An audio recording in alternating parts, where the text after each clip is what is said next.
Hello, Patriots. It's Shane here, and today I will be showing you a clip from my local church's youth group. I was teaching a lesson for them. Since this video, it's a couple months have passed, and the youth group's ended for a year because it's about summertime. But enjoy this clip of me teaching some kids. I want to be remembered for courage for my faith. One thing that's hit a lot of those young Americans over the last week was how Charlie was there for them when others were not. Because we're Americans, and we're not going to be deterred. Charlie's voice is not silent. We're going to pick up that bloodstained microphone where Charlie left it. Watch the news machine spin up again and make us all believe that he deserved what came to him. Am I the only one who's crawling in my skin? Hey guys, I'm back. Last time I did my testimony, this time I'll be teaching an actual lesson. Luke 15 is the verse this time. My birthday! Oh yes, sir.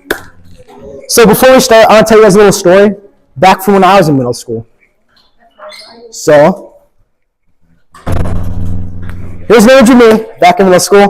Don't you like shit? Oh my gosh! Hey, I remember I just like little cars.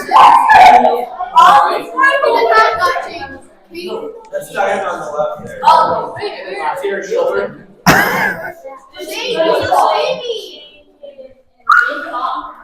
Yes. This is Jared Akins, I think. Yeah, that's my dad. I love that shirt. That's when Xander slipped on the stage and screamed. That's when I actually like it. Who's the person in the back? Ray Mullenbaugh. Not Mullenbaugh. His name is, it's not Mullenbaugh. Well, yeah, but it's baseball. Something.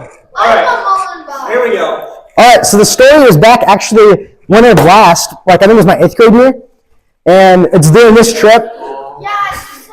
So during this trip, one of my friends slipped on ice and he hurt his back. So during the trip, he couldn't really do much, and he couldn't do a lot of kind of the more physical activities. So it was during one of our more rest days where we were able to do actual like activities. It was an escape room, I think, and only 5 people could do the escape room. And I wanted to do it, but my friend who injured his back also wanted to do it. So I thought since he was able to do a lot of activities, I thought I might as well let him do it instead of me. And it's like, why did I do that? What was my motive? Now this is the word, keep it in mind, motive. It's going to come in later. So, now let's get into it. Back to Luke 15. In Luke 15, Jesus is talking to the Pharisees and the tax collectors. And he tells a couple of the parables, such as the parable of the lost sheep, leave the 99 to find the one, the parable of the lost coin, and then the parable we will be talking about today will be the parable of the prodigal son. So I'm going to give a quick summary of the prodigal son. It's probably one of the more well-known stories of the parables Jesus told. So a quick summary would be, this old man had 2 sons, a younger son who was kind of more like free living, wild, wanted to do a bunch of fun activities, and then he had an older son who was more like, oh, I'm going to get work done, more like disciplined and stuff like that. And eventually, the younger son went up to the father one day, and he said, hey, can I get my inheritance now? So I can just go off on my own. I want to go off my own. I want my inheritance now. I don't really want to stick around. I'm going to go run off. And back in that time, that wasn't really a thing that happened a lot. It was kind of a punch in the gut to the dad. But the dad loved the son, so he said, all right, here's your inheritance. Go off, do what you like. So the younger son goes off, and he gambles, and then he loses all his stuff. And eventually, a big famine hits, and the younger son has to go back into work. And he, realizes, wait a second, I had it way better back when I was with my dad. So he wants to go back. And when he eventually does go back, his father greets him again with open arms, taking him in. He says, we must throw a party, a celebration, because now you're back with us. So then eventually, the older brother comes home from working in the fields, and he's like, there's a party going on? How come I wasn't told about this? And he saw it was because his younger brother returned. He was like, what? He was upset because he worked all the time, every day, and he never had a party. So now that we have a short summary, I'm going to go, and I'm going to kind of give a message for both sides. So what was Jesus trying to get across with the younger son? You see, the younger son represents, non-Christians, people who think they can live their life away from God. People who think, I can do whatever I want, and, I'll still get, the gift of God, the grace, and I can do whatever I want. But the truth is, that's not how it is. Things are going to happen, and, there's going to be hard times, and that's going to make us realize, wait a second, I'm missing something here. Something's going on. And they realize, I need to go back to God. I need someone to trust in. So a good example for that would be so let's say there's a construction worker, right? And this construction worker likes to work alone. He buys a hard hat, he puts it on, he goes, I don't need anything but my hard hat and, my well work. And he keeps working, he's working, till eventually one day, some incident happens and a brick falls and hits his head, the hat breaks, and he gets injured anyways. And he's thinking, what? But I had the hard hat on. What's going on? I'm still getting injured. What if you were to trust in other people, like a crew, that wouldn't have happened? It's okay to have the hard hat on, for precaution, but if you had a team with it, people who cared about him, people to trust in, he would have been fine. And just like the younger son, he thinks, okay, I can live however I want. But then he realizes, I need to go back to my father. So Luke 15, verse 17. This is a verse that really represents that well. So it says, when he came to his senses, he said, how many of my father's hired workers have more than enough food? And here I am dying of hunger. Just think about that. The younger son is out here, starving, he's worked, and he's getting barely any food. And then his father, he's giving his servants a decent amount of food. And he's not a servant, he's his father's son. Think about how much better he'd be treated than the servants. And yet the servants are still getting treated really, really well. It makes him kind of put in perspective that, wait a minute, I had it way better back when I was with my father. Which brings it to my first point, because I think we tend to definitely think, okay, we can live however we want, I can get this freedom, but we're not really free, because the only true freedom is through God.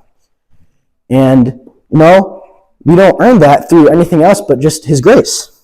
So, now that we've talked about the younger son, let's go back to the older brother. So the older brother, keep in mind that Jesus is talking to the Pharisees and the tax collectors throughout all these parables. And what he's kind of doing with the older brother is he's kind of flipping the mirror on him, showing him, you guys represent the older brother. But let's talk about the older brother. So the older brother, just like the Pharisees, he's kind of hardworking. He's kind of seen as, the good one in the story. But in reality, he's only doing those things so that, the Pharisees are only doing it to stay in power, to get a good image on themselves, and the older brother's only doing it to get his inheritance from his father. That's their motive. So we're going to come back to motive. So to put that more into context, I'll tell a little story. So let's say we're at lunch, right? And you go through the lunch line and you get the last cookie. And this is a really, really good cookie. Best cookie there ever was. And you get the last one. So you go back to your lunch table, sit around with your friends, and all your friends are kind of looking sad because, they want a cookie too, but you got the last one. And you think, it'd be the right thing just to give the cookie to my friends. So are you going to give the cookie to your friends because you care about them? And because you love them? Or are you going to give them the cookie because you want them to like you and because you want them to be happy with you? Or, for example, let's say later in the week your friend gets a brownie. And now you're saying, okay, I give you this cookie, so now you have to give me a piece of your brownie. See what I'm saying? That doesn't seem as nice as it just to be giving it to someone, nothing else attached. So, back to the Pharisee thing. He's basically telling the Pharisees, you guys are the older brother. You guys are the friend that would give your friends a cookie to get something in return. You're not doing it because you care about the people. You're not doing it because you care about your friends. You're doing it because you care about what you can get in return. So how does this apply to us? I think it applies to us by saying, don't be an older brother. We should do things out of love for God, and we should do things because we care about God and because we're thankful for Him, not because we're trying to earn His love or we're trying to do things to be seen good in His eyes. And that would be my second point. Do things out of love for God, and just do things out of love for God and not to earn His love. Which brings it to our next point, or our final point, eternal life is received through the grace of God and not through works or living however you want. So we took a look at the younger son, the sinners, the people that want to live however they want. But truthfully, they just need to trust in God, and that would give them that freedom that they so desire. Because only freedom is only received through God alone. And vice versa for the older brother, we should do things because we care for God and because we love him, because we're thankful for him, not because we want something from him. So that would be the wrap up, the message. So I'm just going to pray to end it. Dear Lord, I thank you for everyone in this room. I thank you for an opportunity to teach these guys tonight. I hope they take this message and they're just able to really, it sits with them and they're really just get to learn something. I hope I was able to teach the message right and, how you'd want me to. I hope these kids can enjoy the rest of their night, play the game really well, and just enjoy the rest of their time here and always enjoy their time here. I say this in your name. Amen.